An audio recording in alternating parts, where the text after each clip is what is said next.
Hey, Normal America Show host robnoerr. Great to see you all. Fantastic. Got a day home. Got some ridiculous, quirky, no spoilers. Got some ridiculous work stuff coming up in my future here. I think I'm about to do an 11-day stretch at work where I won't be home for 11 days, so yay. Anyways, we're streaming tonight. That's all that matters tonight. We'll get some stuff done during that time. No problem. Little channel updates before we get to... I figured it out. I figured out who killed Jesus. We'll talk about that. Yeah, there's tons of great stuff. Tomorrow I was supposed to do a debate. We were going to talk about... Wick was putting together a panel at the behest of Pondering Politics, discussing whether or not there's a double standard in the treatment of these legal cases of Trump. Of course, more than game for that conversation. It canceled. Man in the Arena, right, Robot? Little Teddy. Yeah, that canceled. Ah, shucks. Looks like the lefties needed more time to prep. Oh. It's a shame, too. I like doing those debates. They're easy. Easier content for me. Yeah, I know. The debates are always awesome. We'll get more lined up. It's hard now. The lefties don't want to debate me. Yeah, I saw the James O'Keefe story, so I figure we'll cover that tomorrow. Maybe some of the Julie Kelly stuff. Now, listen. There's a lot of big stories going on. The locking up of political opposition, the open borders, the fact that basically our entire political class hates everyone in this country. All huge stories. We're on the cusp of World War III. People can't afford groceries. But what if I were to tell you that I figured out who it was that is responsible for the killing of our Lord and Savior Jesus Christ? That sounds like a bombshell story, and I've done it. I've got to the bottom of it. I know who did it. And so I thought I would bring you that story this evening. After some extensive, exhaustive research, I thought that it would be important to talk about this. Not one to normally wax on about religion, but with a story of this magnitude, that's true, Moat. It's just unfortunate. I hate the political class more than any. So I thought that it would be worth discussing that. So we'll delve into that here shortly. There's been a lot going on. It turns out that the monster that was being created on college campuses, this cultural Marxist monster, was going to bite the hand that fed it, that created it, and now I'm sitting back watching them destroy themselves.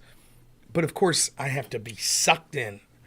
Every time I think I'm out, they pull me back in, right? So here we are.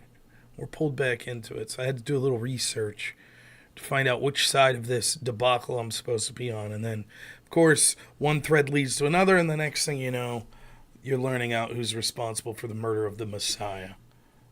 So that's fantastic. Does anybody have a guess? Does anybody know? Have you heard this? I don't think it's breaking. Hate speech? I thought it was what's that word? I don't know what that says. Politically incorrect, say the answer. My eyes are a little blurry today. Punches, Pilates. No, I don't think any exercises. Casimir, perhaps, solid guess. Bureaucrats, interesting guess. That's a person? Pontius Pilates, never heard of it. I do DDP yoga sometimes when my back's not hurting. White Christians, good guess, no. All good guesses. Hillary Clinton, no, I don't think he shot himself in the back of the head. Was it the patriarchy? Interesting. Everything's the patriarchy, so yes. Hamburger hands. Some meme I'm unaware of. It was the Jews. That's who did it. The Jews killed Jesus Christ. It was the Jews. That's who did it. No, don't. It was the Jews. The Jews killed Jesus. That's who did it. So, all right. Hey, everyone, thanks for tuning in today. I'm sure I'll be logging off for the rest of my life now. If I'm not thrown in prison, I'm sure my channel will be immediately banned.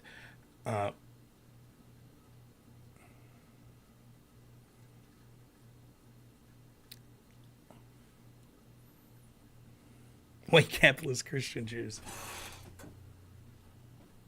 There you go, Kevin. I'm glad I could help out.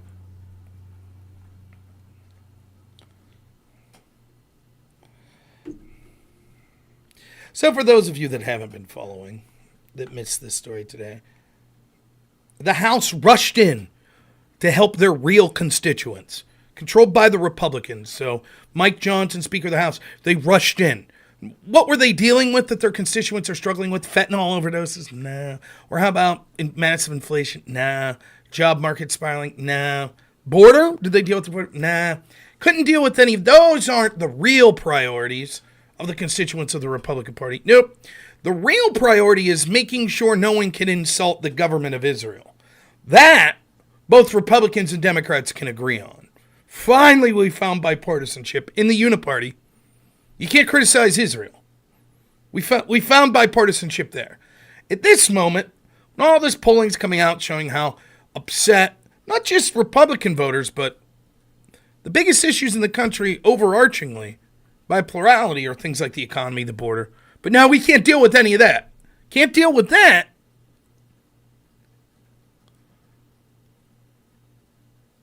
We have to pass hate speech laws. Oh boy. Isn't that a good euphemism? Right up there with anti-fascist. Hate speech laws. Well, what's hate speech? How do we define hate speech? Anything that the people in positions of power don't like. It's like misinformation. There was a good clip today of Jim Jordan, who, by the way, does nothing. But he was going after this Flaherty guy, who was one of the disinformation people in Biden's team that was reaching out to social media companies.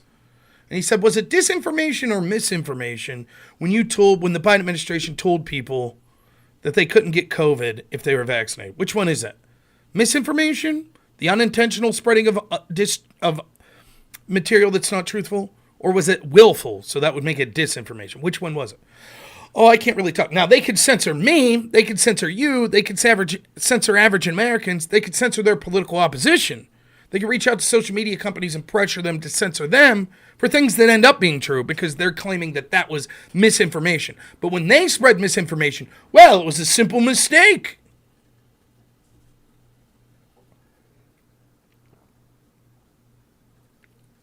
Yeah, Kavion, it might surprise you to know I don't know much about the Kendrick Lamar Drake diss. The only thing I know of either of those two people is that Drake likes the Toronto Raptors. That's it.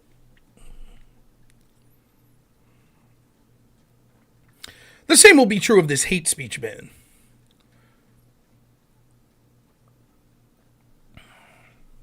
Let me just reiterate to the title of the video. Who killed Jesus? The Jews. The Jews killed Jesus. I just wanted to reiterate that as we move forward here. Everybody got it? Who's responsible? The Jews. Good? No, not the Romans, the Jews. They killed Jesus.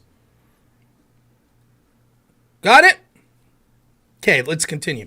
So apparently now, Mike Johnson, the Republican, rushed to the aid of the government of Israel that says, oh, we have to have anti-Semitic laws. Now, I say the government of Israel because the definitions they're used to determine what anti-Semitism are, many of them specifically have to do with specific criticisms of the government of Israel. Now, that might shock you because, for example, I thought that I could, say, criticize the government of China without making me an anti-Chinese bigot. I thought that I could criticize the government of Russia without making me an anti-Russian bigot. I thought that I could criticize any country and any government's policies, and that doesn't mean that I'm discriminating or bigoted against the ethnic people that are from that country. See, that's how I look at things. I find actual attacks on people based on their ethnicity to be heinous. Of course, the Democratic Party, i.e. the face of the establishment, because we really have a Uniparty, they actually are fighting the opposite fight. You remember it was the Democrats in California that were trying to repeal state laws that say that you can't have special privileges or discrimination in hiring practices in the state of California based on race, ethnicity, etc. They're trying to repeal that because they want to discriminate against certain groups and they want to privilege other groups. They don't want to treat you by the content of your character. That doesn't help their division that they're trying to create through their cultural Marxism so that they could obstruct enough of the average people from coming together to see that the government doesn't care about them. It doesn't help them. TL, if you... I'm going to break a rule of mine just because I like TLSKB in chat there. TL, if you can't see that I'm being sarcastic, I'm not looking at a literal description of what exactly the Bible and historical record says about the death of Jesus and who killed him. I think that's coming across. I'm right that the rest of you that's coming across, right? So I'm not sitting here to be like, actually, Pontius Pilate and the Rome. If you actually look, it was actually the Romans. And actually, if you look, there's very historical scholars that say things like, actually, it seems that it wasn't until well after sort of Christianity started to spread that there seemed to be an agenda to push against people that were honoring the Sabbath, that they were challenging against that, and they didn't have so many challenges against the Roman people, so they seemed to misdirect and go. But if you read the passages in several ways, you can see that actually when it talks about their blood will be on us and on our children, it's not actually saying that they wanted the death of Jesus. Right. Got it. No problem, TL.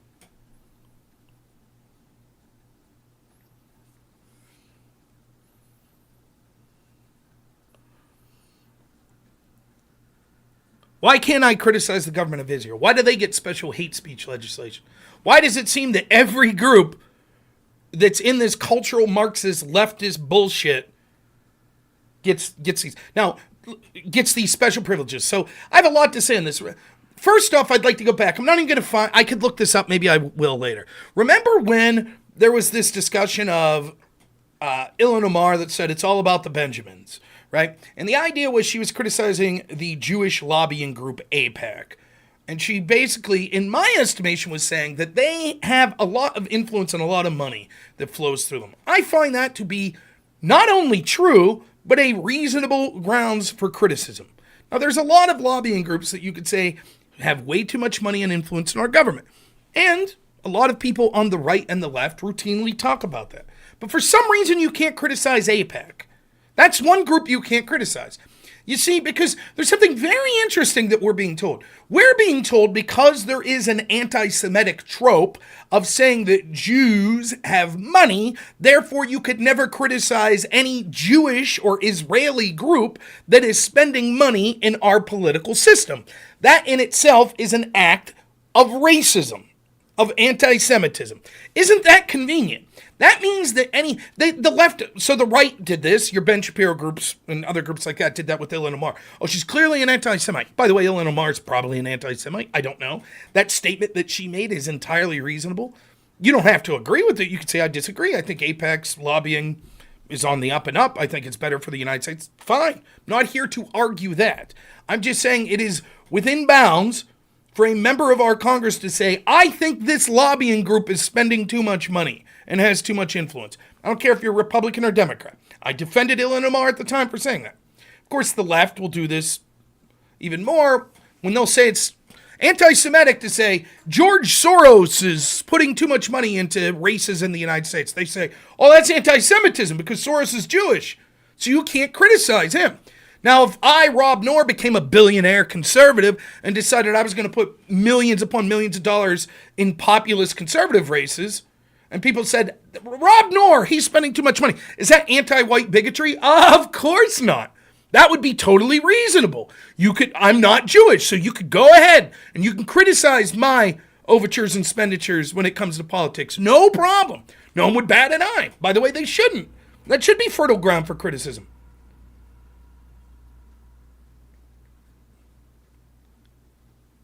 But isn't that interesting? They've decided that, and it is true, there are people for racist ways or anti-Semitic ways will say there's tropes about Jewish people with money, being frugal, things like that. But that somehow translates that we can't criticize George Soros for spending money, or we can't criticize the government of Israel and their lobbying firm AIPAC. Can't criticize them when they spend money. Ridiculous. So, when you go back, and maybe we'll bring this up later if someone challenges me and doesn't believe it. When you go back, what happened was, because there was, who was it? Steve King, right, was a Republican, and he was like, I don't understand what's wrong with the term white nationalist. I didn't look into it. I don't think that he was a Nazi. I think he was saying nationalism's okay. What's wrong with being white? What's wrong with being a nationalist? I don't think he understood that the implications of this were that it had to do with people that wanted a white ethno-state. Right? Anyways, he was unceremoniously condemned. A resolution was passed. He was drummed out of all of his committees. I believe he didn't win re-election. Democrats demanded it. They shouted from the skies. Republicans were like, of course, we'll kick this guy out. When it was Ilhan Omar, of course, Democrats aren't going to kick her out, but they're going to condemn anti-Semitism. But what the Democrats did was, instead of like they demanded with Republicans saying, we condemn this thing that happened on our side, they said, we condemn all anti-Semitism and all racism. Then they started to give examples. We condemn these examples of anti-LGBT bigotry. And we condemn these examples of anti-Muslim bigotry. And we condemn these examples of anti-black bigotry. And we condemn these examples of anti-women bigotry. Now, there were several groups that were noticeably missing. They didn't condemn anti-white bigotry. They didn't condemn anti-men bigotry. They didn't condemn anti-Christian bigotry. Because those groups are oppressors. So it's okay to be bigoted against them. That's the implication that's given. So in other words, imagine this. You're accused of bigotry against a certain religion or ethnicity, Jewish people. A prominent member of the Democratic Party. And their response is to say, we condemn all bigotry. Here's examples. And you just list the examples that the Democrats like pandering to. How hard would it have been? I said at the time, how hard would it have been to be like, we condemn all acts of bigotry. End of statement. But no, you're going to give specific examples only to pander to the left-wing groups that you're pandering. That doesn't sound like an act of contrition. That doesn't sound like you're apologizing. Nor do I think Ilhan Omar should have had to apologize. But you can't have it both ways. And that's been the problem. What you're seeing all across college campuses, the civil war that's occurring right now with factions in the Democratic Party, is exactly as I called it when this started months ago. Prominent Jewish activists and many people in the Jewish community, particularly those that are involved in academia, where almost everyone's a left-winger, were absolutely fine with the paradigm of cultural Marxism. They were absolutely fine with the Democratic Party and endorsing the Democratic Party and endorsing academia and all of the other institutions that play this game with saying, we will separate people based into groups of oppressor versus oppressed. And we will say the oppressed are victims and therefore we need to support them no matter what. The ends always justifying the means and helping the oppressed. And therefore the oppressors are always evil and must always be condemned.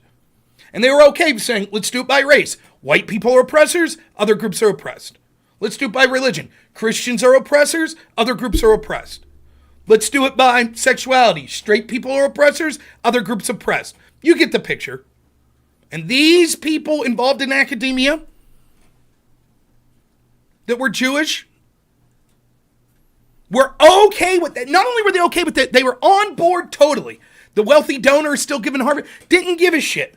Didn't give a shit that conservatives were being drummed off of campus. Didn't care, like videos I showed the other day here when Caitlin Bennett tried to speak on campus that she was mobbed, surrounded, assaulted. Didn't care. Didn't speak up. Didn't care when people were getting beat at Berkeley in 2015. Didn't speak up. Didn't care.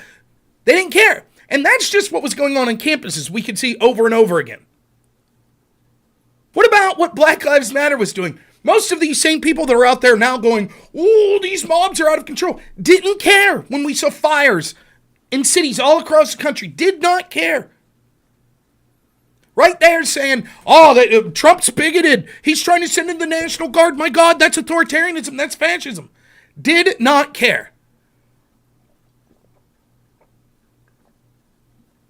Didn't care. Cultural Marxism was good. Calling people oppressors based on their ethnicity was good until it was Jewish people that were considered oppressors. Now it's a big problem. The fight that's occurring on campus is basically communists that hate white people. There's just two groups of them. One group says we hate white people and Jewish people are not white people. And the other group says we hate white people and Jewish people are white people. That's it. That's as simple as it gets.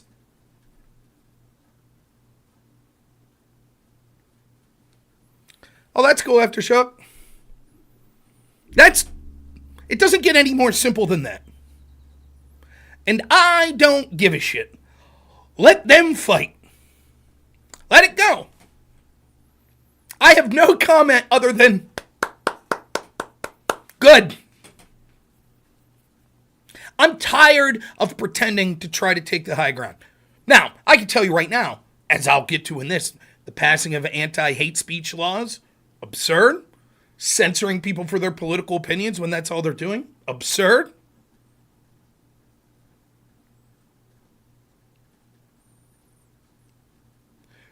But make no mistake, I feel no obligation to stick up for a group of people, these students on campuses, that would see me kick straight out of campus in a heartbeat. They do not share our principles. They don't give a shit. So my point has been, why am I going to break my back going and shouting at the heavens to stand up for them? And we'll talk more about the specific protest. So I say let it go. The same sort of administrators on college campuses, governors, etc., that are now, oh my gosh, Jewish people aren't safe. Weren't they the same people that were sticking up for the BLM to fund the police bullshit? Yeah, you're right. Don't bring in the police. Let it go. Sounds good to me. What we should be doing is putting a camera there and showing the American people, hey, you see how they want to give student loan forgiveness? It's to these people. That's who they want. While you're out busting your hump, working 2 jobs to try to provide for your family, they want to tax you more and give it more to these people that want to LARP that they're somehow in the new civil rights movement and say, we're starving to death. Oh my goodness. That's what's going on. That's what's being taught at the Ivy League schools right now. That's where your government subsidies are going, your tax money. That's where it's going. To those kids, to those professors, to those administrators. They all hate you. So just put a magnifying glass. Let them go.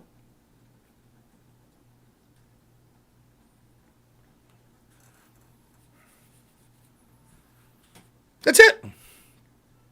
I don't give a... Trump shouldn't be speaking up. Oh, we should do this. Don't say a word. Let Biden deal with it. Let the prominent Democrat officials deal with it. Let the college administrators, they can deal with it. They created the monster. Now deal with it.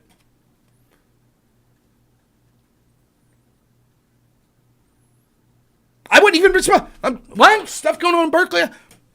Oh, you mean the lefties attacking each other? Yeah, that's a shame. That's what I would do. Let it go. Don't send. All I would be doing if I was Republicans, like, yeah, we should defund all this. Stop sending money to these universities. Complete defunding it.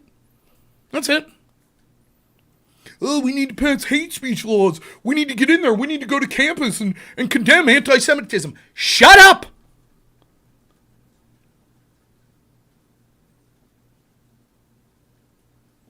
Of course Trump will chair the law. Of course he will. So what do Republicans do? Oh, they show up to college campuses and grandstand. Then they pass an anti-hate speech law, an anti-Semitism law. Now you might say, oh, anti-hate speech, like against all groups? No, just anti-Semitism. Special law for it now. So now we have a law that says, if you say certain things, it's anti-Semitism, and that should be against the law. That's going to be against the law. What's the first question you would ask? Okay, how do they define anti-Semitism?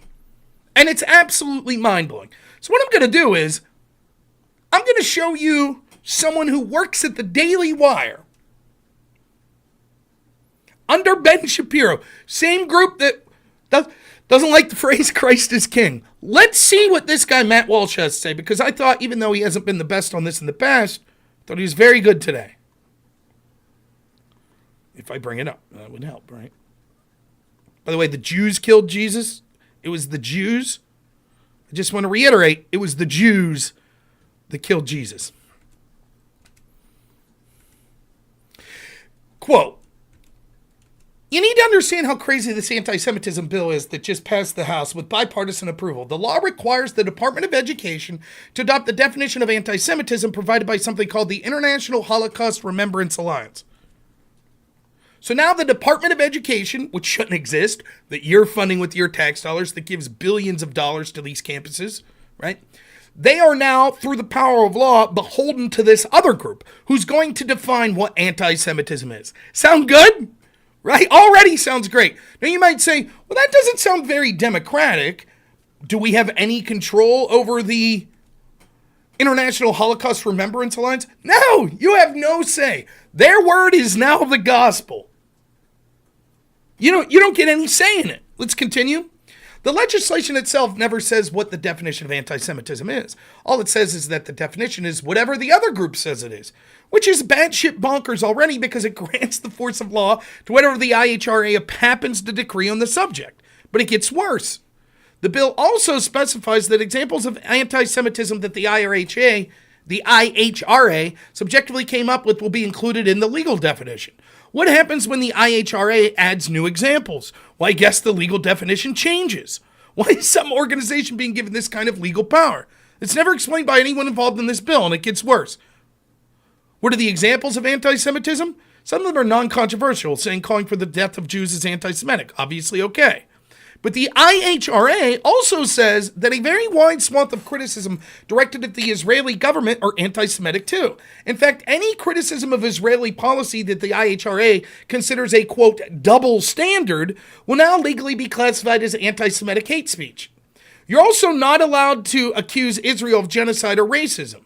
Many people would say such accusations are false, but even if you find them to be false, should any criticism of a foreign government ever be legally prohibited by our government under any circumstances? Of course not.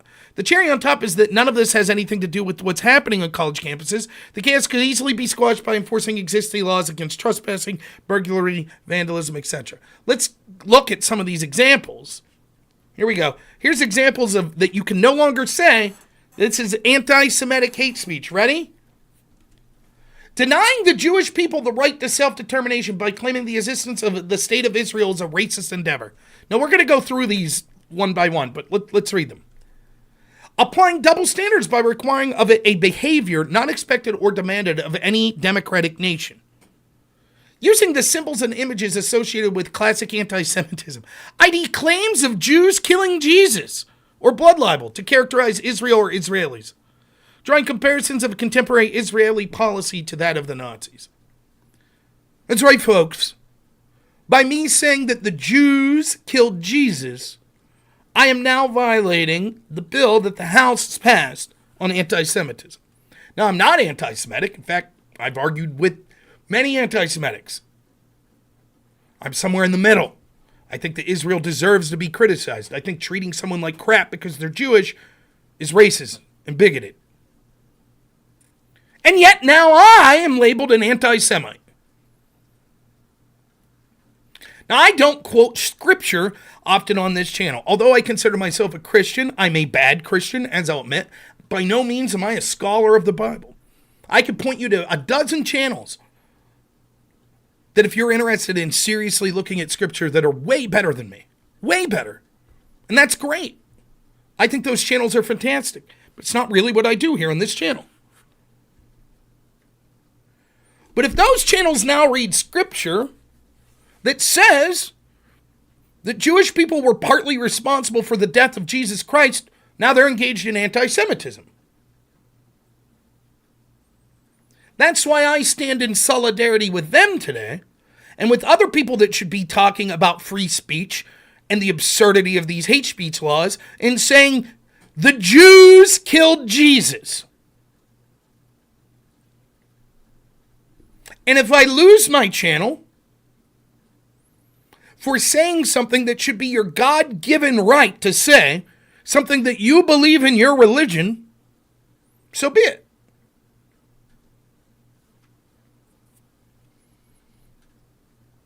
I will not stand by and while the Uniparty comes together and says that we are no longer allowed to criticize one country,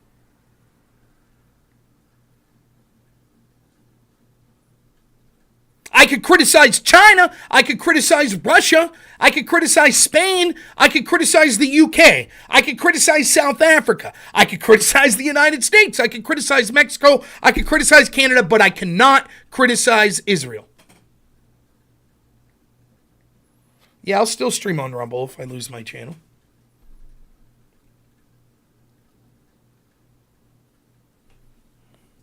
Why?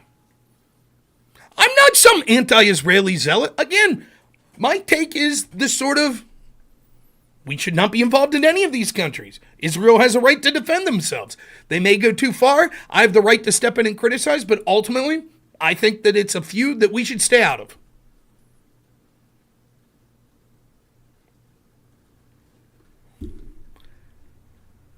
When I was on Timcast, and the other guy's name was Liam, and him and Tim was, I tried to get Liam to move on from the point that Israel's this great, unique, terrible place. Because I had other things I wanted to talk about. I don't talk about Israel that much.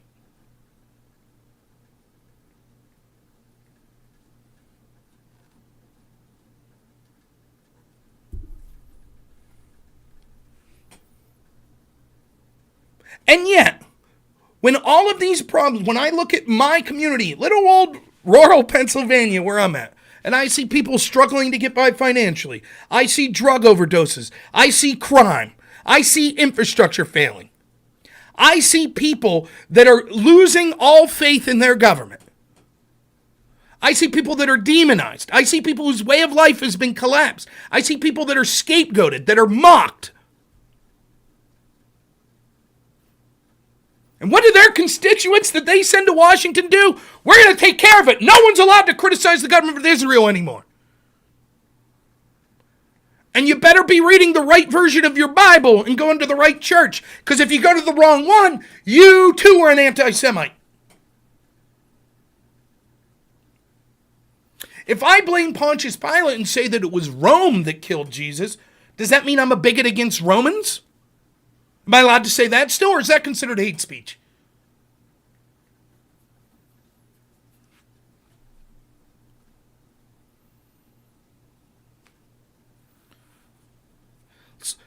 Let's look at some of these again. Denying the Jewish people the right to self-determination by claiming the existence of the state of Israel is racist endeavor.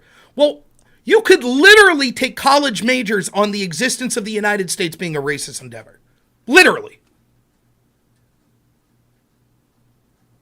Where were the Republicans on... By the way, I would be against a hate speech law that said you can't say that. But where were they? They look around, they see the demonization of the country of the United States, they see the entire project that was like, this country's founded on racism, it's all systemic racism, blah, blah, blah. No whatsoever inkling for the Republican Party to say, oh, wait, you can't say that. But the exact same situation with Israel, you can't say that. Isn't that interesting? How about this one? Applying double standards by requiring of a behavior not expected or demanded by any other democratic nation. You mean like all the things that are demanded of the United States that other democratic nations aren't demanded of? Such as IDs to vote are racist. Third trimester abortions. We need to pay reparations to every country around the world. Reparations to slavery. I'm sorry? Who spoke up about this?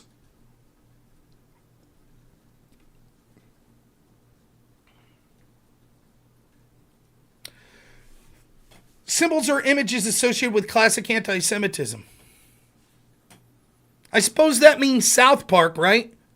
With their caricatures that they've shown of Jewish people with Cartman, who, by the way, usually is excoriated for his anti-Semitism on the show. But I guess they've engaged in anti-Semitism by having those images. And we've already gone through how you can't say the Bible says the Jewish people killed Jesus. Drawing comparisons of contemporary Israeli policy to that of the Nazis. But we hear that all the time about the United States. And by the way, why should that be banned? Remember when I talked a lot about Merrick Garland's memo where he sent out that said that the FBI should look at these school board parents? Right? Remember that? And Merrick Garland in his testimony in front of Congress said he did this for two reasons. He directed the FBI to look at angry parents at school boards. One, because of, quote, news reports he saw, which he was unable to give any specifics. And second, because of this letter of one of America's largest teachers unions that said that we should use the Patriot Act to go after parents that are angry at teachers at school board meetings. In that memo that they sent, one of the things that was cited over and over when I talked to people about this, or where you saw people defending on online, was, well, one of the things was parents making Nazi salutes. Oh, wow, Nazis at school board meetings. Well, now they have a point, right? The FBI needs involved. Only when you looked into the story, what it was parents mocking school administrators as Nazis for forcing their children to mask and stay at home. In other words, they were criticizing the school board for being Nazi-like. That's now a crime. You can't do that. You can't say, at least about Israel, hey, they're locking people down. I find that very similar. Can't say that. That's not a crime. And make no mistake, that's the next part of this. Next it'll be, oh, and you can't also make those anti-Semitic tropes about the U.S. government. You can't. You can't say that the United States government's acting like Nazis. Now, as all of these sort of crimes, they'll be selectively enforced.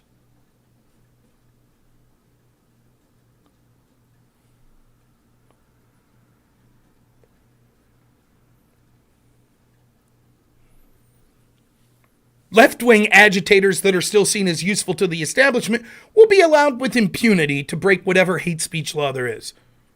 It'll be you that'll be targeted.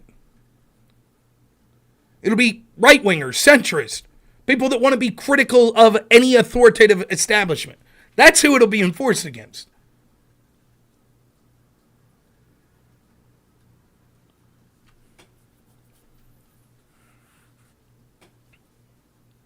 Why did Republicans pass this again, says Face? Because the Republicans are a uniparty with the Democrats, and they are globalists, and they have zero interest in their constituents. Or, let me rephrase that, their constituents aren't you. They aren't the people of this country. They're not the average working class Republican, Democrat, U.S. citizen. In fact, those people are literally at the very bottom of their concern. There could be no one lower than the average American citizen. Israel is still part of this globalist agenda. They're high on the list. Can't criticize Israel. This is easy from the perspective of why Republicans would do it. Gets a little more difficult from the perspective of why Democrats would do it. After all, it's the Democratic people, voters right now, college students, academia, professors, etc., that are being accused of anti-Semitism.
Here's the full bill. Someone asked for it.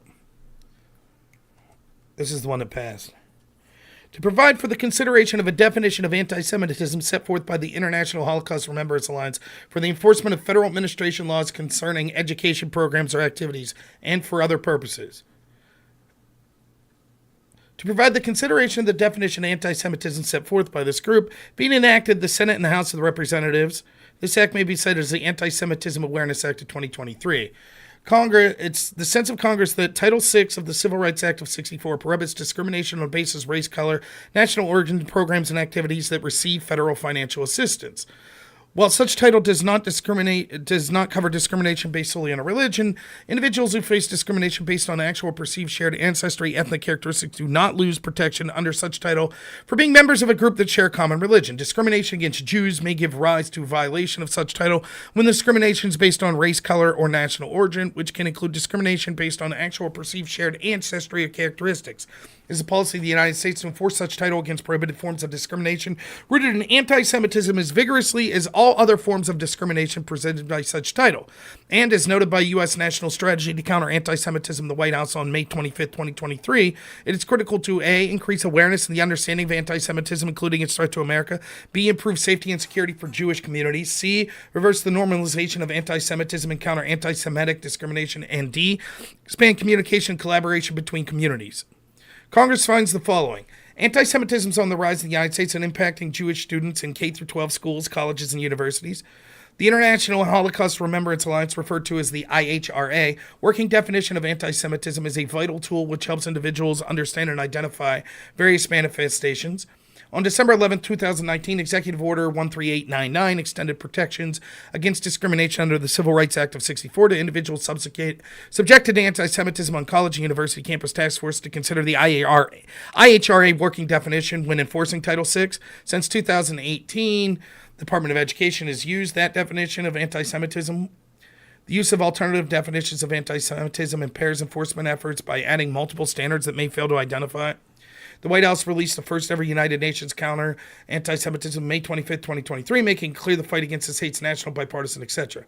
Definitions. For purpose of the act, the term anti-Semitism, quote, means the definition of anti-Semitism adopted on May 26, 2016 by the IHRA, of which the United States is a member, which definition has been adopted by the Department of State and, quote, includes the contemporary examples of anti-Semitism identified in the IHRA definition.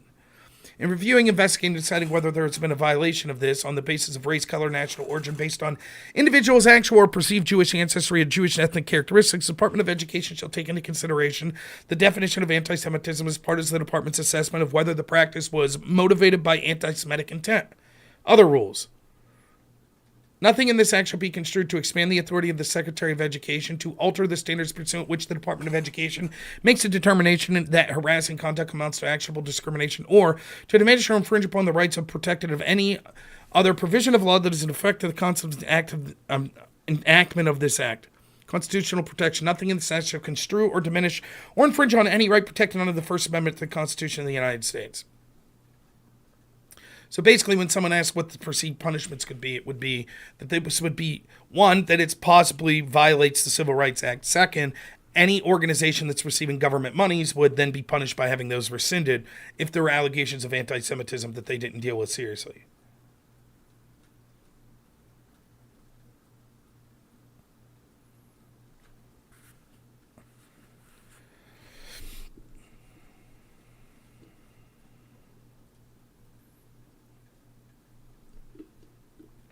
The real question is, why is it that both sides seem to come together, the Uniparty, when it comes to criticism of Israel? Let's look at this law. Let's just look at it. Let's change some words around. Ready?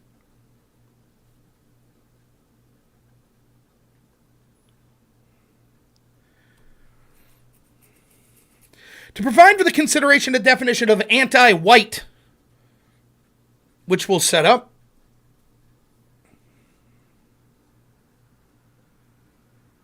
Discrimination against whites may give rise to violation of such title when discrimination is based on race, color, or national origin, which include discrimination on actual perceived shared ancestry or ethnicity.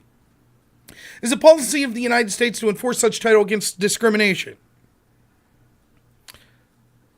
It's critical to increase awareness and understanding of anti-whiteness, including threats to Americans, improve the safety and security for white communities, reverse the normalization of anti-whiteness and counter anti-whiteness discrimination, and expand communication and collaboration between communities. Congress finds that anti-whiteness is on the rise in the United States and impacting white students and K-12 students, colleges, and universities.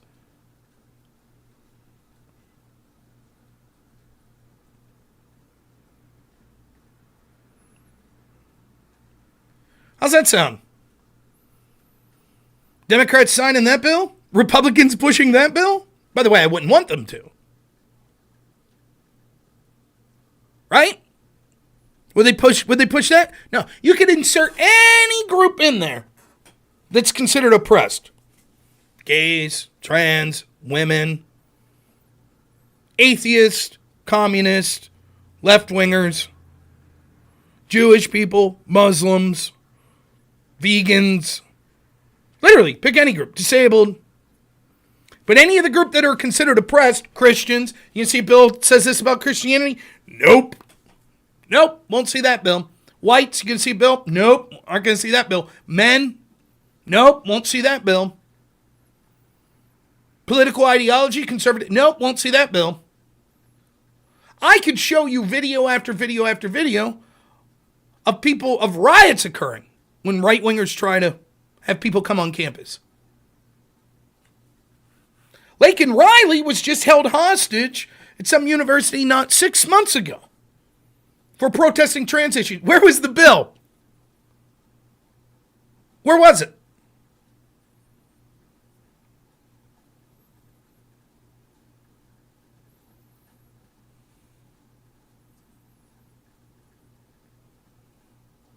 If I was in Congress right now, I would take the exact language of this, sans the IHRA definition of anti-Semitism, and I would create an anti-whiteness bill. And I'd be like, okay, can we put this one up to vote too? And if I was Ilhan Omar, I'd do the same with an anti-Islam. Is it okay to do this? That's what I would do. Why is it only for one group? Right? The anti-Muslim bill would probably pass. At least Democrats would be on board. The anti-white bill, what do you think the chances of that one happening? What do you mean white people are discriminated? That's absurd. Absurd.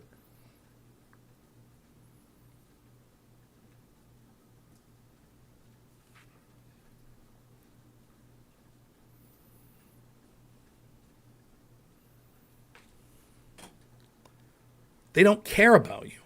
They don't care. The Republicans in the House can't do anything. They couldn't in 2016 when Trump won and Republicans won the House and Senate. All they told us for years was, we're going to repeal and replace Obamacare. They couldn't even do that. Couldn't even do that. They were too concerned about norms. They couldn't stop the FBI from weaponizing against Trump and their own party. Couldn't do that. Couldn't ensure elections were secure. Couldn't stick up for our rights in the Constitution when lockdowns and stuff like, in fact, most of them were pushing it. Couldn't be fiscally conservative and stop spending money. Couldn't spend money on things like the wall. Couldn't get that accomplished. Couldn't do anything about the border in general. All they could manage to do is continue to not hold banks accountable, continue to fund the military-industrial complex, and allow Democrats to do whatever they wanted, including spying on the President of the United States. That's all they could manage. Now they're the opposition party. They control the House, though. They control the purse strings. What do? Give Democrats every single thing that they expected. Fund the FBI. Fund their $1 trillion spending bill. Fund it all. They're funding organizations like the NPR that are actively out there saying we're going against conservatives. They fund it. They don't give a shit. They'll write strongly worded letters. They'll have hearings where they shake their... Jim Jordan will go out there and shake his finger, go, how dare the government be weaponized, while doing nothing. They'll allow Republicans to go to jail for violating subpoenas, while the very DOJ that is sending them to jail for violating subpoenas themselves are violating subpoenas. And the Republicans will say and do nothing about it.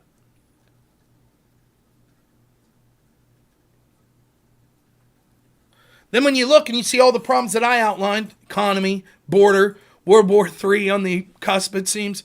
What's their big priority? Whoa, we got to step in now. Now we got to step in. Can't criticize Israel. That's our real constituency. Can't do that.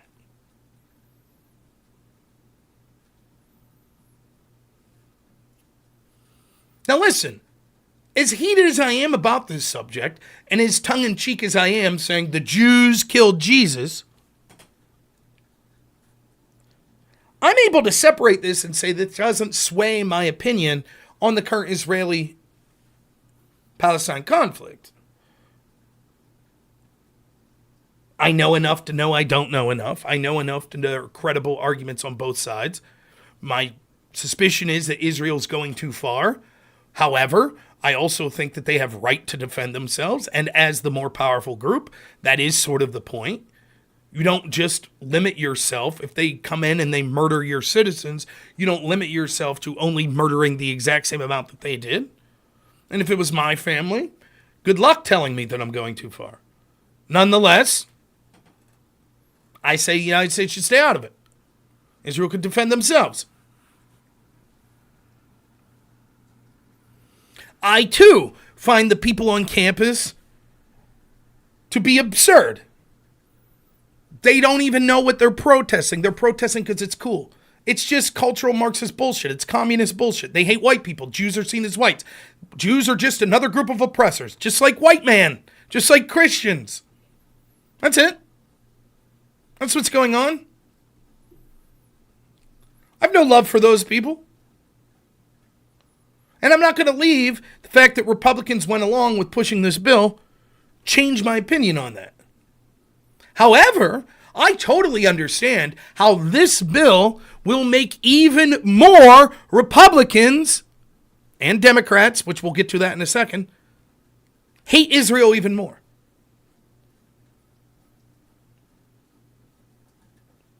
Can't wait for the first Christian in rural Pennsylvania here that's struggling to pay their bills to get locked up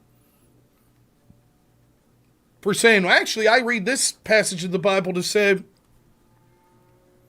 that the Jews did kill Jesus. Lock that man up! Yeah, we'll talk about that tomorrow, see?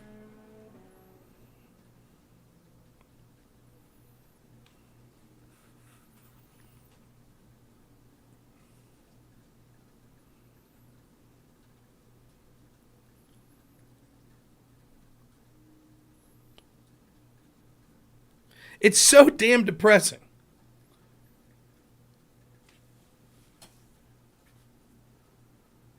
Black Lives Matter had people riot all across this country, burning down cities, predominantly black neighborhoods. Police stood in solidarity with them. Criticize Israel? We're coming in! Don't these lefty, agitator, communist, Antifa types know? Don't they know? Go after any conservative you want. Go after any oppressor group you want. But you can't go after Israel. Can't do that. Oh boy. By the way, I said this for years. I said the irony is going to be, you think the left's violent now. You thought the summer of 2020 was violent. You ain't seen nothing yet. Because right now, the left, I talk about the left a lot. I think one of the, did you ever see that meme where it's like the guy painting the clown makeup on? Right? The first would be, there's a difference between Republicans and Democrats, right? And then the second is, right, there is no difference between the left and the right. It's all a Uniparty. But the real truth is, there is a difference between the left and the right. And it's being taken advantage of by the Uniparty. And make no mistake, if the Uniparty sees an advantage in switching sides, they will. All of a sudden, they'll be talking about freedom fries again. They will.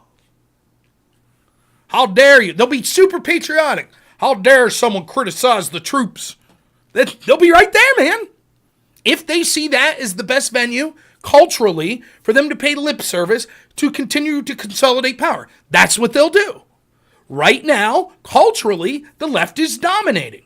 And so, the establishment institutions pay lip service to the causes of the left. They don't give a shit about trans athletes, but they know right now, that one's shifting a little, But they saw, oh, we're going to speak up on that because culturally that allows, we could drop bombs on countries all across the world as long as they have pride flags on them. See? As long as our ads for CIA recruitment include people in wheelchairs. We're talking about pregnancy suits for airplane pilots in our Air Force. Then it's all good. It's all good. We're all woke. Nike can have potential slave labor in China. Doesn't matter as long as they say Black Lives Matter. It's all good. It's all good. As long as we say the right things and pay lip service to the right causes. Oh, we'll shake our... Donald Trump's bad. Donald Trump's bad, says people in Hollywood. Now they won't look at my weird sexual dalliances where I pressured people into sex and did who knows what things that would rant a vial of Me Too. Look no further than Howard Stern interviewing Joe Biden. Could you think of a person who should be attacked more by the woke left than him? And yet somehow he's forgiven. Why? Because he supports the same political people as them. It's not that there's no difference between the left and the right. There clearly is. It's just that the institutions and the people really in charge, they don't give a shit. Their political philosophy is more power for us. That's it. Oh, what do I have to say today? Oh, yeah, Black Lives Matter. Sure. Yeah, sounds great. Anti-Semitism. There, right? Yeah, that's what I say today.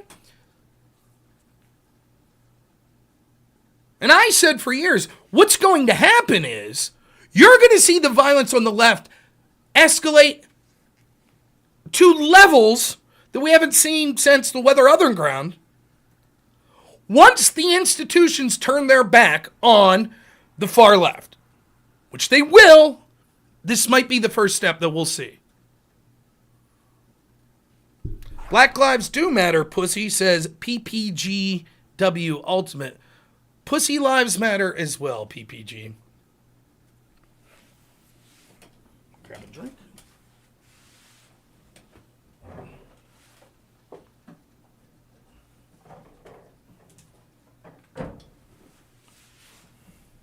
Hey, PPG, I like people that use slurs basically calling me a coward that are behind anonymous accounts. So here's what we'll do. Why don't you prove that you're not a pussy and you call in and we can talk about Black Lives Matter? How's that sound? Son. Right? Because you're clearly not a pussy, so I'm using my real name. So you'll call in and tell us who you are, unless you want to be considered a coward. I'm at work, but where do you work at? You're not a coward, right? What's your real name? Right? I mean, it takes a big man behind an anonymous account to call someone a coward. Right? What kind of job do you have that you can sit down and watch a random Twitch streamer? Sounds real important. Your name is PPG, son. You must have had loving parents.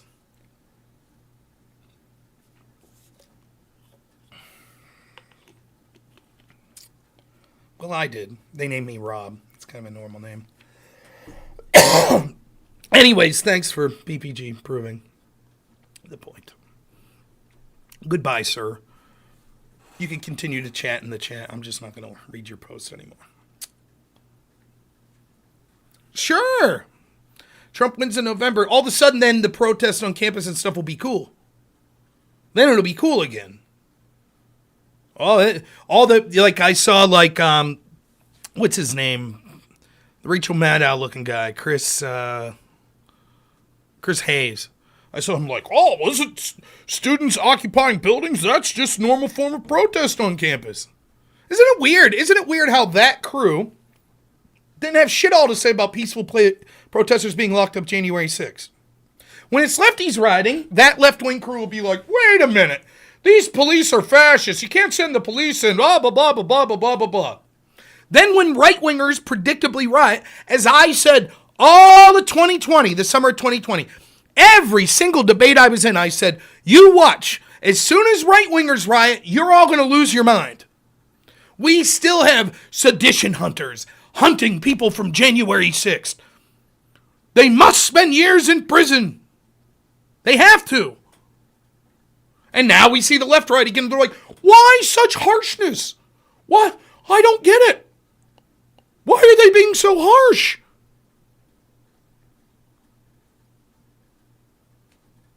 And all the other stuff they tell you are verboten now, right? Can't have riots and protests like that over politics.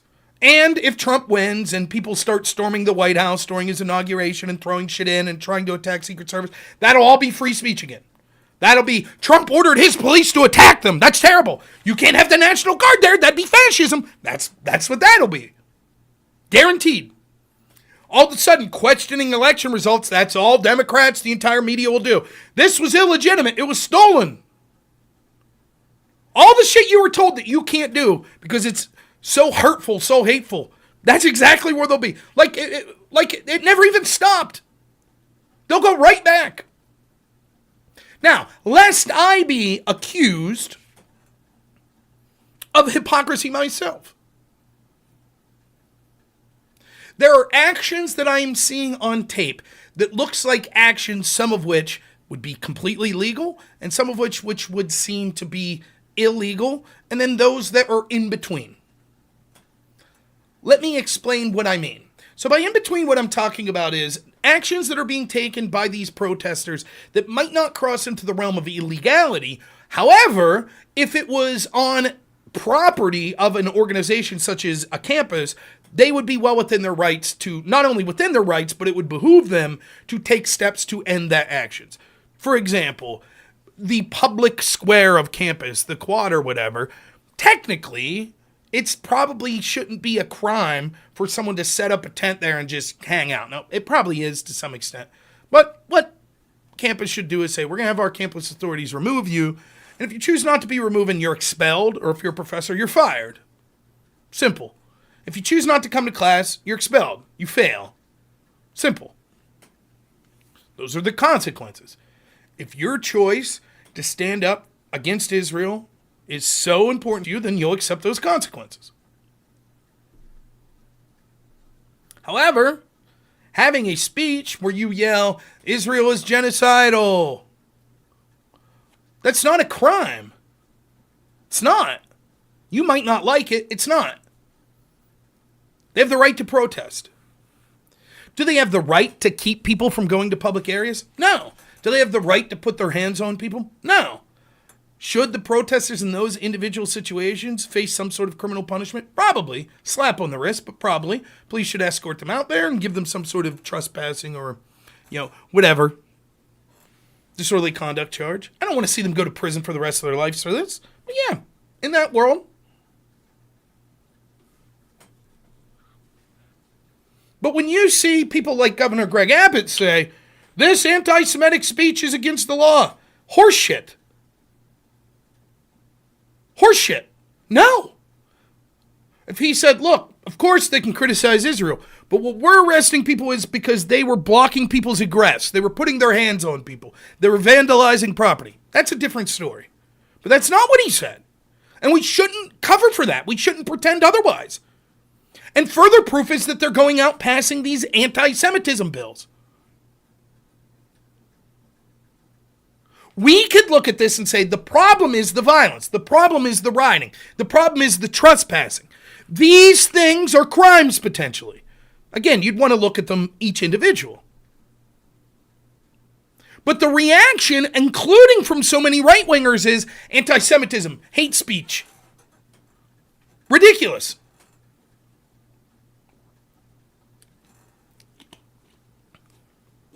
No.